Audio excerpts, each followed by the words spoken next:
Hi students, जैसा कि मैं आप लोगों को बताया था कि प्रीवियस क्लास में आप लोगों को माइक्रो प्रोसेसर और माइक्रो कंट्रोलर में डिफरेंस बताया था और उस दोनों टर्म के बारे में इंट्रोडक्शन बताया था। आज की क्लास में मैं आप लोगों को इंटरनल आर्किटेक्चर डायग्राम ऑफ 8085 बताने जा रहा हूँ। ये जो देख रहे हैं ये whole diagram, it is a internal architecture diagram of 8085। ये जो होल आपका डायग्राम बना हुआ है इसको मुख्य रूप से 5 पार्ट्स में बांटा गया है। इस internal architecture diagram of 8085 is classified into 5 important groups.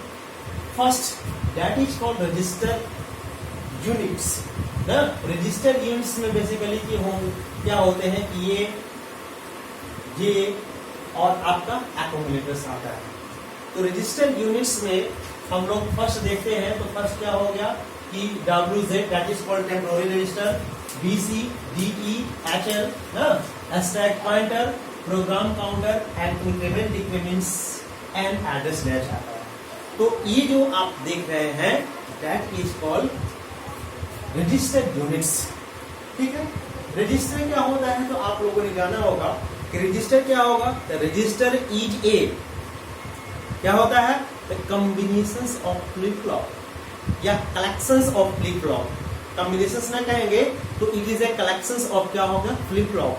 Flip flop का काम क्या है तो flip flop is a only unit cell which can store इधर 0 और 1।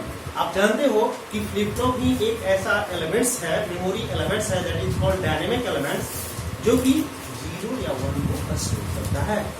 यहां से देख रहे हैं तो ये बेसिकली क्या होगा कि हम इसको स्टेप बाय स्टेप डिस्कस करेंगे। आज मैं आपको ब्रीफली सभी टर्म के बारे में ब्रीफली बता दे रहा हूँ। तो ये जो देख रहे हैं ये सेक्शंस जो होगा, ये होल सेक्शंस जो कहलाता है इसको बोलते हैं register control units, register units कहिए रजिस्टर यूनिट्स। सेकेंड जो होते हैं वो है आपका serial input and output control units. इसमें बेसिकली क्या होगा कि डेटा का कम्युनिकेट होता है किससे किसके बीच में, तो बेसिकली आउटपुट कर रहा है सीरियल इनपुट डेटा और यहाँ पर सीरियल आउटपुट डेटा है। आई का मतलब हो गया इनपुट, तो सीरियल इनपुट डेटा का मतलब ये होगा कि यहाँ से हम लोग डेटा का कम्युनिकेट करते हैं from output to micro processors. तो यहाँ से क्या होगा कि serial input and output control signals जो होते हैं बेसिकली 2 टाइप्स के होते हैं। ये सीरियल इनपुट डेटा और दूसरा होगा serial output data. Serial input data से हम लोग डेटा को क्या करते हैं कि माइक्रो प्रोसेसर्स के अंदर में डेटा को कम्युनिकेट करते हैं, ट्रांसफर करते हैं, इनपुट प्रोवाइड कराते हैं। जबकि सीरियल आउटपुट डेटा से हम लोग क्या करते हैं उसके डिस्प्ले यूनिट्स को आउटपुट पर देखते हैं। ठीक है, तो ये आपका होगा फर्स्ट रजिस्टर यूनिट्स। सेकेंड जो होगा serial input output control signal. ठीक है, थर्ड जो होगा वो आपका होगा थर्ड जो होगा इसको बोलते हैं हम लोग ALU। ALU का मतलब होता है कि अरिथमेटिक लॉजिक यूनिट्स। थर्ड जो ग्रुप होगा बेसिकली ALU है। ALU का डेफिनेशंस भी दे सकते हैं। तो फ्रॉम डायग्राम ALU का यूनिट्स क्या होगा, ALU का डेफिनेशंस क्या होगा, तो ALU is a combinations of accumulator, temporary register, flag register and arithmetic logic circuits. ये बेसिकली क्या होंगे कि इन सभी के जो है ये आपका क्या है कॉम्बिनेशंस है। तो थर्ड जो यूनिट है मतलब यहाँ पर फर्स्ट सेकेंड थर्ड जब हम लोग करते हैं तो आपका यूनिट्स आता है अरिथमेटिक लॉजिक यूनिट्स और it is nothing but it is a combination of accumulator, temporary register, flags and क्या होगा अरिथमेटिक लॉजिक सर्किट्स। इन सभी के क्या है ये ग्रुप्स हैं। ठीक है ना, और इसका अर्थ में अप्रोक्सीमेटली और arithmetic and logically operation will be perform in में क्या होगा दिस सर्किट्स। तो इस ग्रुप में जो होंगे आपको इसी में ऑपरेशंस होते हैं। ठीक है, तो फर्स्ट मैंने डिस्कस किया रजिस्टर यूनिट्स को, second timing and control units को, थर्ड जो है that is called ALU arithmetic logic units जिसका आपने डिफिनेशंस भी देखा कि क्या होता है, बेसिकली इसमें क्या ऑपरेशंस होते हैं, और इसके बारे में हम लोग स्टेप बाय स्टेप डिस्कस करेंगे। मैं ब्रीफली आज स्टडी कर रहा हूँ। फोर्थ जो होता है that is called interrupt control units. Interrupt क्या होता है? तो इंटरप्ट जो होता है वो इंटरनली और एक्सटर्नली जनरेटेड सर्किट सिग्नल होता है विच कैन अल्टर, जो कि अल्टर करता है, अल्टर या हम लोग कहेंगे इंटरप्ट, मतलब क्या होगा कि हैम्पर करता है किसको? The sequence of execution of program. तो बेसिकली इंटरप्ट कंट्रोल सिग्नल्स जो होते हैं ये आपके फर्स्ट हो गया trap, RST 7.5, RST 6.5, RST 5.5 and interrupt request ना, ये जो है आपको 5 इंटरप्ट जो है that is called hardware interrupt. तो माइक्रो प्रोसेसर्स में इंटरप्ट जो होंगे वो आपको 5 हार्डवेयर इंटरप्ट होते हैं, जिसमें फर्स्ट प्रायोरिटी जो है वो ट्रैप की है। ट्रैप का दूसरा नाम हम लोग ट्रैप को दूसरे ग्रुप में करते हैं ट्रैप। ट्रैप को हम लोग और करते हैं NMI, जिसके बारे में हम लोग डिस्कस करेंगे, या इसी को बोलते हैं RST 4.5, RST 4.5 इसी को हम लोग बोलते हैं नॉन मास्केबल इंटरप्ट। ठीक है ना। ये ट्रैप जो है इसका दो नाम और है, NMI, या इसी को एक दूसरे रूप में बोलते हैं RST 4.5। ठीक है। तो यहां से ये जो इंटरप्ट कंट्रोल सिग्नल है बेसिकली कितने टाइप होते हैं? तो 5 जो हो गए that is called hardware interrupt, और ये जितने भी हैं वो और इनपुट्स हैं, और ये आपका इंटरप्ट एक्नॉलेजमेंट है ना, वो बेसिकली क्या होगा? ये आपका आउटपुट सिग्नल्स होता है माइक्रो प्रोसेसर्स में। तो आपने ये 4th यूनिट पढ़ लिया। लास्ट जो है इसको बोलते हैं timing and control units. Timing and control units में बेसिकली सिग्नल्स जो होते हैं आपके डिफरेंट तरह के होते हैं। फर्स्ट टाइमिंग के लिए हम लोग क्या करते हैं कि यहाँ पर फ्रिक्वेंसी जनरेटर होता है, अर्थात ये जो देख रहे हैं इसका नाम नेम जो इसका होता है इसको बोलते हैं हम लोग X1 और इसको बोलते हैं हम लोग X2। तो X1 और X2 जो है दो पिन है, आगे चल के हम लोग पिन डायग्राम पढ़ेंगे। तो इस पिन डायग्राम में क्या होगा? क्लियर होगा कि X1 X2 के बीच में एक क्रिस्टल ऑसिलेटर का यूज किया जाता है। क्रिस्टल ऑसिलेटर इसलिए करते हैं ना क्योंकि इसकी फ्रीक्वेंसी जो होती है वो अस्टेबल होता है। जैसे इसमें अस्टेबल होने की वजह से इसके जो ऑपरेटिंग फ्रीक्वेंसी आते हैं इसके फिक्स्ड आते हैं। तो माइक्रो प्रोसेसर्स के ऑपरेटिंग फ्रीक्वेंसी जो होगा ना, या इसको कहेंगे इंटरनल फ्रीक्वेंसी जो होता है ना, वो आपका 3 मेगाहर्ट्ज का होता है। तो ऑपरेटिंग फ्रीक्वेंसी जो होगा F0, यहाँ हम लोग क्या कहेंगे 3 मेगाहर्ट्ज। ठीक है ना। I will discuss you same things, मतलब हम लोग क्या करेंगे कि ऑल थिंग्स को हम लोग स्टेप बाय स्टेप करेंगे। ठीक है, जिससे कि आपको सुविधा हो। ठीक है। अगला क्या होगा कि ये जो X1 X2 है दैट इज कॉल्ड आपका हो गया X1 X2 that is called crystal oscillator and oscillator is provide between them. X1 X2 के बीच में लोग करते हैं। यहाँ से क्या होगा कि ready signal is an input signal ना, which will be provide you either microprocessor is ready to communicate any kind of data। जैसे यहाँ पर रेडी सिग्नल जैसे ही एक्टिवेट करता है तो माइक्रो प्रोसेसर जो होता है वहां पर कम्युनिकेशन स्टार्ट करता है। तो रेडी जो है आपका यहाँ पर इनपुट सिग्नल है। यहाँ से हम लोग क्या कर देखते हैं कंट्रोल सिग्नल्स जो होते हैं वो आपके फर्स्ट होते हैं रीड, राइट, और आपका क्या हो गया ALE। ALE को बोलते हैं एड्रेस लैच एनेबल। ठीक है। तो ये जो हो गया कंट्रोल एंड स्टेटस यूनिट्स में देखा जाए तो फर्स्ट होगा address latch enable, read and right. Read and right दोनों जो हो गए आपका, ये आपका एक्टिव लो सिग्नल्स हैं। यहाँ पर देख रहे हैं IO इन बार। IO का मतलब होगा इनपुट आउटपुट एंड मेमोरी ना। फिर आप में देख रहे हैं this is your status signal. Status signal is basically this signal is use for this one S1 and S2 ना। तो S1 S0 और IO M ये जो है आपका स्टेटस सिग्नल्स हैं ना, जो कि आपका arithmetic and logically operations perform होने के बाद सिस्टम के जो आउटपुट आता है उसके स्टेटस को ये बताता है। अगला जो है DMA direct memory access. Direct memory access DMA that is access by using of two important signal. First that is called hold signal and second term is called HLDA।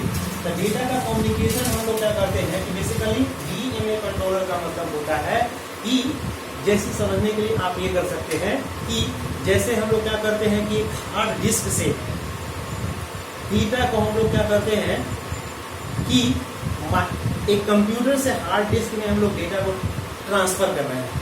तो that process is done by using of क्या होगा DMA controller. Direct memory access जो होता है वो क्या करते हैं कि व्हेनेवर यू हैव रिक्वायर्ड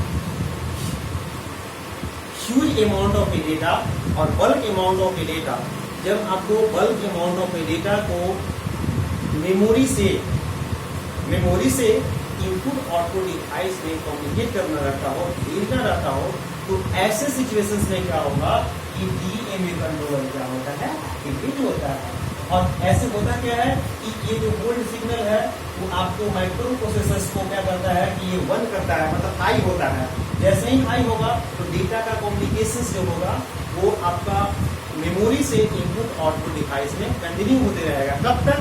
जब तक कि DMA का वैल्यू क्या होगा, होल्ड का सिग्नल का वैल्यू जो होगा वो 0 ना हो जाए। मतलब whenever DMA controller is pulled down by 1 to 0, मतलब 1 से जैसे ही 0 होगा तो ऐसे सिचुएशन में क्या होगा कि माइक्रो प्रोसेसर जो होता है DMA कंट्रोलर को एक सिग्नल देता है कि डेटा का ऑलरेडी कम्युनिकेशन हो चुका है, ट्रांसफर हो चुका है। तो दैट इज DMA 2 सिग्नल्स होते हैं, एक होल्ड होता है दूसरा HLDA। That is very important. तो इसको हम लोग स्टेप बाय स्टेप आगे चल कर डिस्कस करेंगे। नेक्स्ट जो है आपका रीसेट इन और रीसेट आउट। तो रीसेट इन, रीसेट का मतलब क्या होगा कि व्हेन एवर, रीसेट का मतलब आप लोगों ने देखा होगा फ्लिप फ्लॉप में, बिल्कुल फ्लिप फ्लॉप में क्या होगा कि जैसे ही रीसेट करते हैं तो फ्लिप फ्लॉप के अंदर में जो भी डेटा स्टोर होता है, इधर आपका 1 हो 0 हो जो भी हो, तो वटेवर जो भी डेटा अवेलेबल उसमें होता है वो डेटा क्या हो जाता है, 0 हो जाता है। तो यहाँ जैसे ही रीसेट इन एक्टिवेट होता है तो ऐसे सिचुएशंस में जो प्रोग्राम काउंटर होता है, प्रोग्राम काउंटर देखा है, प्रोग्राम काउंटर यहाँ पर है, तो प्रोग्राम काउंटर जो होता है वो ऑल जो होता है वो 0 0 0 होता है। अर्थात इसका मतलब सेटिंग जो देखना है ना वो 0 0 0 0 H हो जाता है। अर्थात इसका जितने जो प्रोग्राम काउंटर है वो स्टार्टिंग पर कहा जाता है 0 पर, कब? जब रीसेट इन होता है। और उसी तरह से रीसेट आपको आउटपुट में जो है वो डिस्प्ले होगा 0 0 0 H। तो प्रोग्राम काउंटर का ये जो आपका स्टेटस होता है वो क्या होता है, 0 होता है। ठीक है, तो यहाँ से यहाँ आपका यहाँ देख रहे हैं एक्यूमुलेटर, ठीक है ना। तो एक्यूमुलेटर, टेम्पोरेचर और फ्लैक्स, तो इन सभी के बारे में हम लोग स्टेप बाय स्टेप पढ़ेंगे। तो आज का क्लास में मैं आप लोगों को यह डिस्कस किया कि इंटरनल आर्किटेक्चर डायग्राम ऑफ 8085 जो होते हैं वो मुख्य रूप से 5 भाग में बांटे रहते हैं, 5 पार्ट्स में होते हैं। फर्स्ट जो होगा that is for register units, register units में आपका होल आएंगे। सेकेंड जो होगा serial input and output data, जिसमें सोड और सीड आता है। सोड का मतलब हो गया serial output data and SID का मतलब हो गया serial input data, and both signals are basically used to communicate data between microprocessors to output device and input device. अर्थात जैसे कोई डेटा को आपको माइक्रो प्रोसेसर के अंदर में सेंड करने हो तो in the situations use for seed, और इसके लिए हम लोग यूज करते हैं इन, IN, आगे चल के हम लोग पढ़ेंगे इन। और इसका जो आपका कोडिंग होता है ये आपका होता है 0 0 से लेकर के यहाँ FF तक होता है, ठीक है ना। तो इन हो गया। इसी तरह से आपका क्या होगा आउट, आउट में हम लोग कहते हैं इन, आउट जो होता है वो भी 0 0 से लेकर के FF होता है। तो ये बेसिकली इन के लिए यूज करते हैं, ठीक है ना। यहाँ पर क्या अगला जो हमने पढ़ा वो इंटरप्ट कंट्रोल सिग्नल्स पढ़ा। ये बेसिकली जो होते हैं वो 6 होते हैं। एक जो होता है इंटरप्ट एक्नॉलेजमेंट होता है, that is output signal and it is generated by क्या हो गया माइक्रो प्रोसेसर। एंड अनदर जो सिग्नल्स होते हैं वो जनरेटेड बाय एक्सटर्नल डिवाइस, ये एक्सटर्नल डिवाइस से होते हैं। और ये आपका क्या हो गया और इनपुट्स होते हैं। तो इसमें हमने बताया trap, RST 7.5, RST 6.5, RST 5.5 and last one that is non as interrupt request, ठीक है ना। तो ये आपके कंट्रोल सिग्नल्स हो गए। अगला मैंने बताया arithmetic logic unit. Arithmetic logic unit basically क्या होगा, combination of accumulator, temporary register and flags. ये बेसिकली क्या बताता है कि all arithmetic and logically operations will perform inside ALU.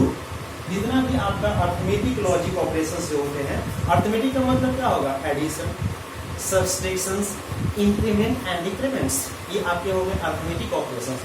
जैसे हो गया लॉजिकली और लॉजिकली एंड कॉम्प्लीमेंट्स ना, एक्सॉर, तो इन सभी जितने भी आप ऑपरेशंस देख रहे हैं दैट इज क्या होगा, perform by using of ALU. ठीक है, इसके आगे मैं आप लोगों को बताया कि टाइमिंग एंड कंट्रोल यूनिट्स में बताया कि टाइमिंग कंट्रोल यूनिट जो होते हैं बेसिकली, इसमें मैं बताया फर्स्ट क्लॉक क्या होगा, the clock is basically used to, because here crystal oscillator, और crystal oscillator is basically used to frequency generator. ये फ्रीक्वेंसी जनरेटर यूज करने के लिए करते हैं, क्यों करते हैं, because it is provide the stable frequency. और यहाँ मैंने आपको बताया status and DMA control and status units, मैंने आपको बताया स्टेटस सिग्नल्स बताया, sorry control and status signal बताया, जिसमें आपका ALE, read, right, IO coma amber ना, फिर H1 और H0 बताया। ठीक है ना, तो ये दोनों जो सिग्नल्स होते हैं इसको बोलते हैं control and status units. Last one जो है ये आपका क्या हो गया, DMA, direct memory access. Previous साल में आप देखेंगे तो क्वेश्चंस में आपको दिया हुआ था कि what is the full form of DMA, तो डीएमए का फुल फॉर्म पिछले साल आया था, तो आप इसका और क्या होगा, इसका मीनिंग क्या होगा, direct memory access. Direct memory access होता है, यहाँ हम लोग क्या कर सकते हैं कि डायरेक्ट मेमोरी को हम लोग क्या कर सकते हैं, एक्सेस करते हैं, और it will be done by using of DMA controller. इसको जो हम लोग करेंगे bye using of DMA controller के हेल्प से करेंगे। ठीक है, लास्ट वन जो है वो क्या है, रीसेट। रीसेट बेसिकली इन होता है, आउटपुट होता है। जैसे ही रीसेट इन आप जब प्रेस करेंगे तो ऐसे सिचुएशंस में जो माइक्रो प्रोसेसर होता है उसके प्रोग्राम काउंटर जो होंगे रीसेट हो जाएंगे, मतलब होल 0 हो जाएगा, और इसका इनिशिएटिंग पॉइंट जो होगा वो आपका 000 से स्टार्ट होगा। ठीक है, तो नेक्स्ट क्लास में मैं आप लोगों को होल जो ग्रुप्स बताया मैंने 5 ग्रुप, उन सभी ग्रुप्स के बारे में बारी बारी से स्टडी करेंगे। फर्स्ट मैं आप लोगों को बताऊंगा कि ये बस बेसिकली जो बस है, ये बस है, यहाँ पर बस है, ये जो आपका बस है, तो इस बस के बारे में बताएंगे। सेकेंड में रजिस्टर के बारे में कंप्लीटली बताएंगे। रजिस्टर भी बेसिकली 2 टाइप्स के होते हैं। रजिस्टर जो होता है, एक होता है जनरल पर्पस रजिस्टर जो कि BCDE होता है। दूसरा हमें स्पेशल पर्पस रजिस्टर बताएंगे जो कि स्टैक पॉइंटर होता है, प्रोग्राम काउंटर होता है, और इसी में एक अलग आता है जिसको बोलते हैं एक्यूमुलेटर्स। ठीक है, तो इसके बारे में हम लोग बारी बारी से स्टडी करेंगे जिससे कि आपका कंसेप्ट एकदम बढ़िया से क्लियर हो जाए। ठीक है, तो आज की क्लास में मैं यही स्टॉप करता हूँ। नेक्स्ट डे में आप लोगों को मैं बताऊंगा सिस्टम ऑफ बसेस, बस क्या होता है। ठीक है, ओके।